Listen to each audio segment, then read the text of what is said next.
আসসালামু আলাইকুম রহমতুল্লাহ। কেমন আছেন সবাই? আশা করি ভালো আছেন। আলহামদুলিল্লাহ আমিও ভালো আছি। তো একটা বিষয় হচ্ছে যে হাততালি মানেই বাহবা দেওয়া না।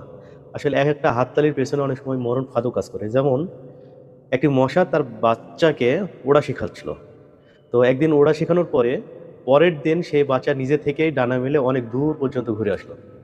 তো সেই দূর থেকে ঘুরে আসা দেখে মশা তার বাচ্চাকে জিজ্ঞাসা করলো যে, "বাছা কেমন উড়লে?" তো বাচ্চাটি তার মাকে খুবই উদ্দীপনার সাথে বলল যে, "মা খুব ভালো উড়েছি, খুবই ভালো উড়েছি এবং উড়তে আমার খুবই ভালো লাগলো। তবে একটা মজার বিষয় হচ্ছে যে আমি যখন উড়ছিলাম তখন কিছু মানুষ আমার এই উড়া দেখে বাহবা দিয়ে তালি দিচ্ছিল। কিছু মানুষ আমার উড়া দেখে তালি দিচ্ছিল।" তো এখন সেই মশা তার বাছাকে বলল যে, "আসলে বাছা, এই তালি তোমার জন্য আসলে বাহবার তালি না। এই একেকটা তালির পিছনে ছিল তোমার মৃত্যুর একটা ঘণ্টা।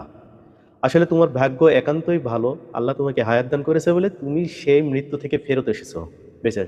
আসলে অনুরূপভাবে আমাদের জীবনে অনেক সময় অনেক বাহবা পাই, অনেক তালি পাই। যে তালি মানেই যে আমাদের জন্য একটা প্রশংসাজনক বাহবামূলক একটা তালি তা না।